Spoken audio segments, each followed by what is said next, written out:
നാട്ടടുക്കളയിലേക്ക് സ്വാഗതം. നമുക്കിന്ന് ഒരു 4 മണി പലഹാരം തയ്യാറാക്കാം. അതിനു വേണ്ടി ഒരു ഉരുളക്കിഴങ്ങ് പുഴുങ്ങിയെടുത്തിട്ടുണ്ട്. 1 കപ്പ് അരിപ്പൊടി, ഇത് നൈസായ അരിപ്പൊടിയാണ്, വറുക്കാതെ അരിപ്പൊടിയായത്. ഏതും എടുക്കാം, വറുത്തത് എടുക്കാം, വറുക്കാത്തതും എടുക്കാം. 1 സവാള ചെറുതായി അരിഞ്ഞത്, 1 ടേബിൾ സ്പൂൺ ഗോതമ്പ് പൊടി, 1 പച്ചമുളക് അരിഞ്ഞത്, 1 കഷ്ണം ഇഞ്ചി ചതച്ചത്, കുറച്ച് വെളുത്തുള്ളി ചതച്ചത്, മല്ലിയില, കറിവേപ്പില. ഇതെങ്ങനെ തയ്യാറാക്കുന്നത് നോക്കാം. ഇനി ഉരുളക്കിഴങ്ങ് കുറച്ച് വെള്ളവും ചേർത്ത് നമുക്ക് അരച്ചെടുക്കാം.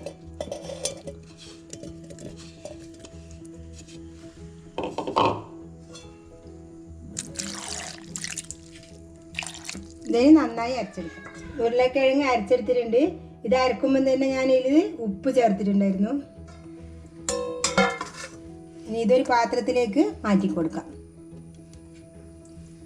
ഇതിലേക്ക് എടുത്തു വെച്ച ഗോതമ്പ് പൊടി, അരിപ്പൊടി ചേർത്ത് കൊടുക്കാം. ഇതിന് നല്ലോണം കുഴച്ചെടുക്കണം. ഇതിലേക്ക് കുറച്ച് കറുത്ത എള്ള് ചേർത്ത് കൊടുക്കാം, കുറച്ച് മതി. ഇനി ഇത് നന്നായി കുഴച്ചെടുക്കാം. ചപ്പാത്തീൻ്റെ പരുവത്തിൽ കുഴച്ചെടുത്താൽ മതി. ഇത് കുഴച്ചെടുത്തിട്ടുണ്ട്. ഇതേ പരുവത്തിൽ കുഴച്ചെടുത്താൽ മതി. ഇതൊരു 10 മിനിറ്റ് റെസ്റ്റ് ചെയ്യാൻ വെക്കാം. ഇനി ഇതിലേക്ക് വേണ്ട മസാല തയ്യാറാക്കാം. ഇതിൽ ഞാൻ എണ്ണ ചേർക്കുന്നില്ല, അല്ലാതെ തന്നെ ഉള്ളി നമുക്ക് വാട്ടിയെടുക്കാം.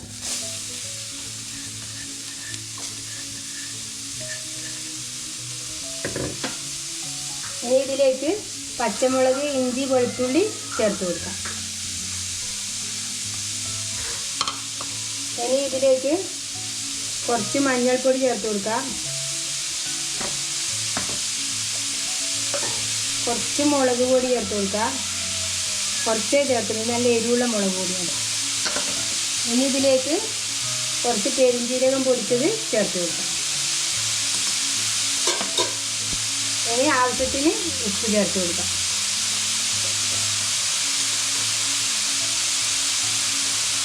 ഇനി ഇത് നന്നായി ഇളക്കി കൊടുക്കാം.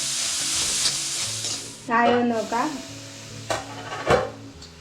ഇനി ഇതിലേക്ക് കുറച്ച് കുരുമുളക് പൊടി ചേർത്ത് കൊടുക്കാം.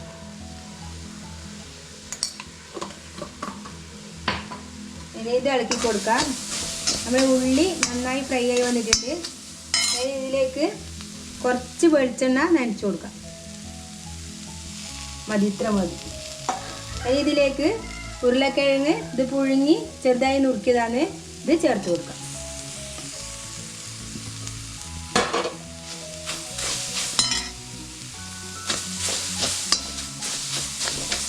ഇത് നന്നായി ഇളക്കി കൊടുക്കുക. ഇനി ഇതിലേക്ക് കുറച്ച് മല്ലിയില അരിഞ്ഞത്, കറിവേപ്പില ചേർത്ത് കൊടുക്കാം. ഇനി തീ ഓഫാക്കാം. അങ്ങനെ നമ്മുടെ മസാല റെഡിയായി. ഈ പലഹാരത്തിന് വേണ്ടി 2 മുട്ട എടുത്തിട്ടുണ്ട്. ഇതേപോലെ കലക്കി വെച്ചിട്ടുണ്ട്. ഇനി ഇത് മാറ്റി വെക്കാം. ഇനി ഇത് നമുക്ക് പരത്തിയെടുക്കാം. ഇനി ഇതേപോലെ ഒരു ഉരുള എടുക്കുക.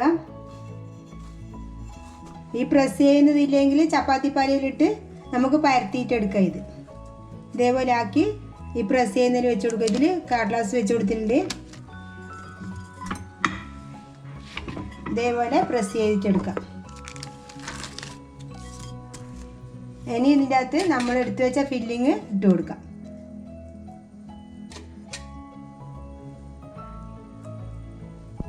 ഇതിൽ ചിക്കൻ വേണമെങ്കിൽ ഇട്ട് കൊടുക്കുക, മുട്ട വേണമെങ്കിൽ ഇട്ട് കൊടുക്കുക. നല്ല ടേസ്റ്റ് ആയിരിക്കും അന്നേരം. ഇനി നമുക്കിത് റോൾ ചെയ്ത് എടുക്കാം. ഇതേപോലെ മെല്ലെ മെല്ലെ തട്ടി കൊടുക്കുക.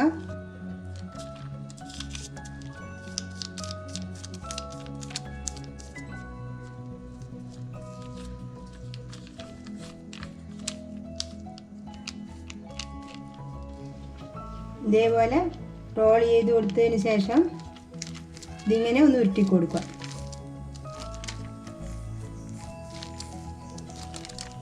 ഇനി ഇതിൻ്റെ ബാക്കി വരുന്ന ഭാഗം ഇതേപോലെ മടക്കി കൊടുക്കുക.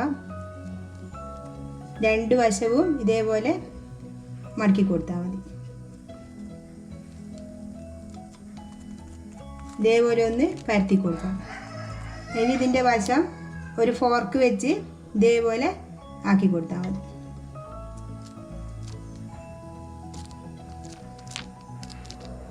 ഇതേപോലെ നമുക്ക് മുഴുവനായി പരത്തിയെടുക്കാം.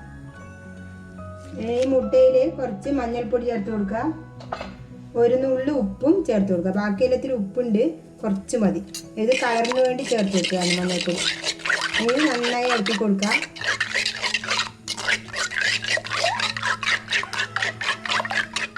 ഇനി ഇതേപോലെ പരത്തി വെച്ചത് നമുക്ക് മുട്ടയുടെ വെള്ളയിൽ മുക്കിയിട്ട്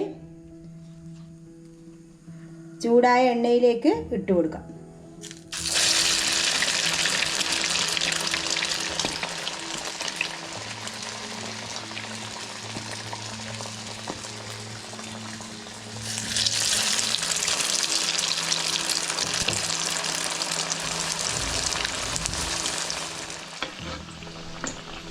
ഇതായിട്ടുണ്ട്.